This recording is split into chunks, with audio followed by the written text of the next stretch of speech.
Jonah chapter 4. It will be hopefully on the screens behind me, so if you want to follow along, you can follow on the screens. Let me read from Jonah chapter 4. But to Jonah this seemed very wrong, and he became angry. He prayed to the Lord, "Isn't this what I said, Lord, when I was still at home? That is what I tried to forestall by fleeing to Tarshish. I knew that you are a gracious and compassionate God, slow to anger and abounding in love, a God who relents from sending calamity. Now, Lord, take away my life, for it is better for me to die than to live." But the Lord replied, "Is it right for you to be angry?" Jonah had gone out and sat down at a place east of the city. There he made himself a shelter, sat in its shade, and waited to see what would happen to the city. Then the Lord God provided a leafy plant and made it grow up over Jonah to give shade for his head, to ease his discomfort. And Jonah was very happy about the plant. But at dawn the next day, God provided a worm, which chewed the plant so that it withered. When the sun rose, God provided a scorching east wind, and the sun blazed on Jonah's head so that he grew faint. He wanted to die and said, "It would be better for me to die than to live." But God said to Jonah, "Is it right for you to be angry about the plant?" "It is," he said, "and I'm so angry I wish I were dead." But the Lord said, "You have been concerned about this plant, though you did not tend it or make it grow. It sprang up overnight and died overnight. And should I not have concern for the great city of Nineveh, in which there are more than 120,000 people who cannot tell their their right hand from their left, and also many animals?" So let's have a little think about that, shall we? First of all, has anyone ever got one of those? Anyone ever received a birthday invitation? Have you all received one of those? Yeah? Most of you? Has anyone actually gone along to one of these things, a party?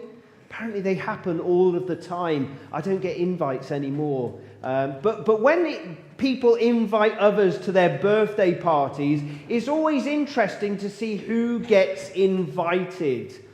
Have you ever felt left out? I have.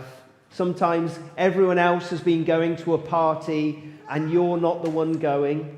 Or perhaps you've turned up to a party thinking that someone is going to be there and they are not there. It's always interesting to see who gets invited and who doesn't get invited as well. Now, the question I want us to think about is, who would God invite to his party? Who do you think God would invite to his party? It's not a raise your hands, but a thinking one. Who would God invite to his party? Would he invite people that were good people? Would he invite people that were special people? Would he invite people who were rich and powerful? Would he invite those people? Well, we might think, yeah, they would be the people he would invite. What about people who aren't so good? What about people who do things that are wrong? Would God invite those people to his party? Well, we're going to think a little bit about that as we go on. But remember yesterday when we thought about, not yesterday, Friday, a day ahead of myself. Remember on Friday, we learnt about how God cares about wicked people. You see, the people in the city of Nineveh, they were not good people. They were people who did lots of bad things. They did some terrible things to other people, and they certainly didn't worship God. They didn't love him as we are made to. So they were wicked people, and that's why Jonah was sent to them to tell them about the wrong that they were doing and about the God who actually cares for them and wants them to be part of his people. And when the people heard about that, do you remember what they did with that sign? Can you remember? They did a complete U-turn. Well done. They did a complete U-turn. They had been going away from God, doing bad things, but now they were turned towards God, wanting to love him and follow him and do what was right by what God told them. So this was not just about trying your best to be a good person. That's not what makes us amongst God's people. But it's about accepting God's forgiveness for us. That's what made them do this complete U-turn and start to follow God and his ways. And that helps us understand that no matter how bad we are, no matter how bad we have been in our lives, it is never impossible for us to turn to God, to be forgiven by him, and to be welcomed in to his party, to be among his people. That's wonderful news, isn't it? We're never too bad that we can't be welcomed and forgiven by God. I think that's really good news. So God cares about wicked people. But who doesn't care about wicked people in our story? Well, we've just been reading about how Jonah does not care about wicked people. Why did Jonah run away in the first place? Why did he not go to Nineveh as he was told to, but instead went the opposite way to Tarshish? It was all because he didn't care about the wicked people of Nineveh, and he didn't want them to hear about the good news of God. Now, every day we've been learning a verse from the Bible, a sentence from the Bible, or a few sentences, and this is what we have been learning.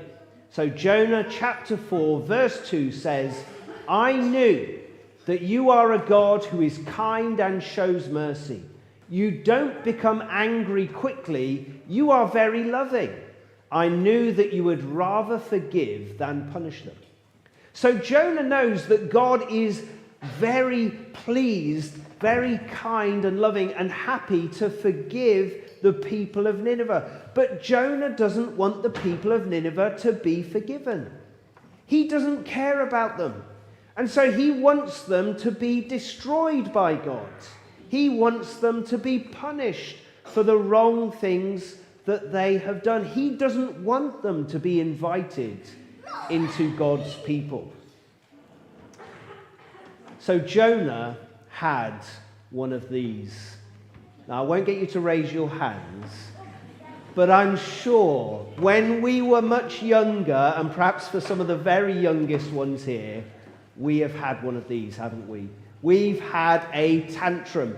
Do you know, I used to have the worst tantrums ever, right up until I was 35. Not really. But I did used to have some terrible tantrums. My brothers and sisters remember me picking up cricket stumps and throwing them at them because I had lost a game of cricket or whatever else it was. I used to go into my room and destroy my room. I had terrible tantrums. But Jonah had one of those himself. He had a tantrum. He was not happy and he stormed off. As soon as he knew that God had forgiven the people of Nineveh, he went off to watch the city in hope that God might not do what he had said he would. He wouldn't forgive them. He would punish them. But God wasn't going to do that. Now the question is, was Jonah right to get angry? Was Jonah right to be angry that some people who had done some terrible things had been forgiven? Now, hands up if you think Jonah was right to get angry. Hands up if you think he was wrong to get angry.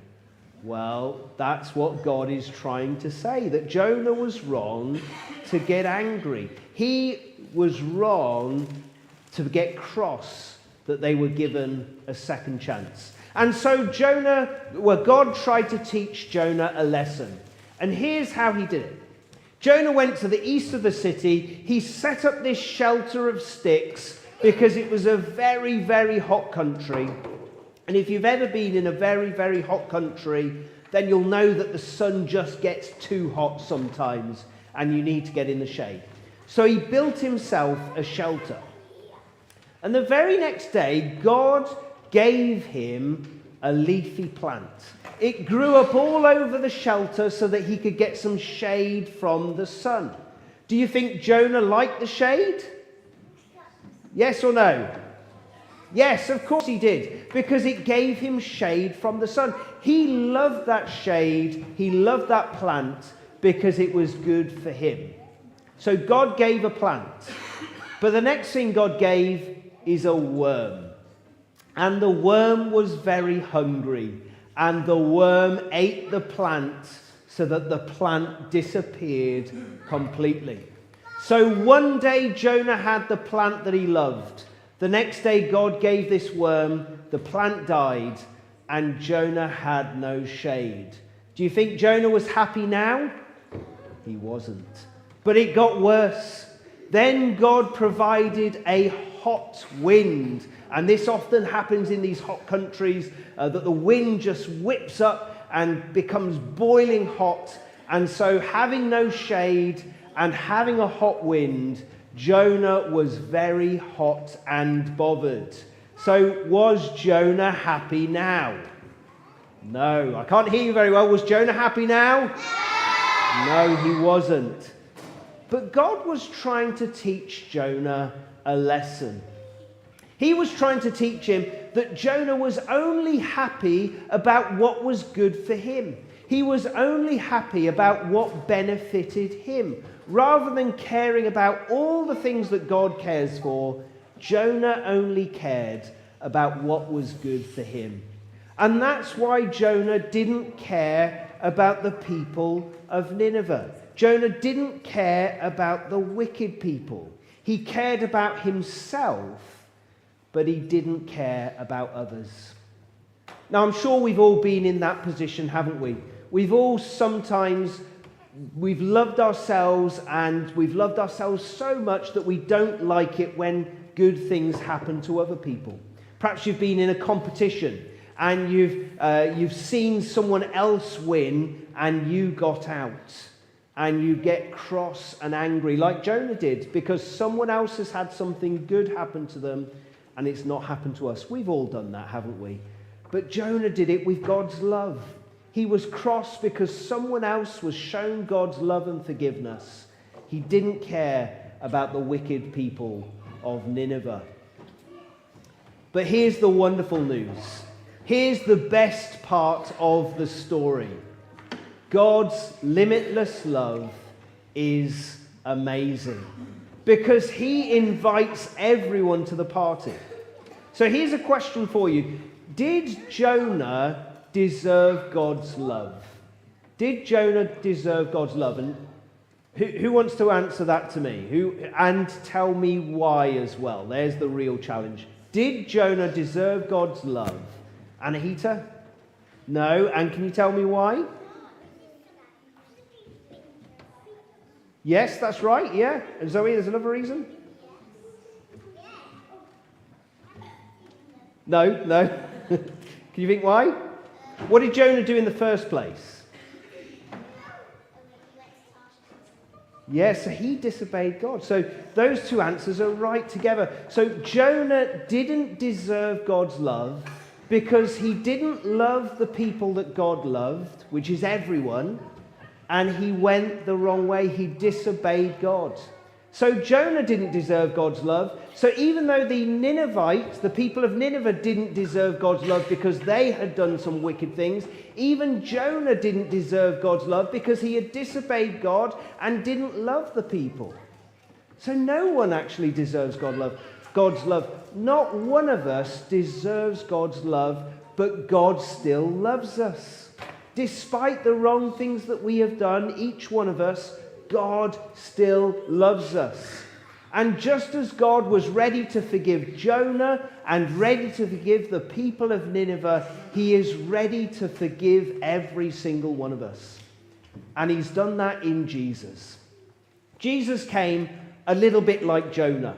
In fact, Jesus himself said that just as Jonah was in the fish for 3 days and nights, so Jesus would be in the grave for 3 days and nights. And then he came back to life again. And he did that to come and tell us not only about the trouble that we're in because of our sinfulness, because of going our own ways separate from God, but of the love of God that he wants to welcome us into his party as his people. Jesus came to show us this good news. But Jesus was different from Jonah in that whereas Jonah didn't love wicked people, Jesus loves everyone and wants to invite all of us to be a part of his people. And in Jesus, we can know the forgiveness and the welcome of God to be amongst his people.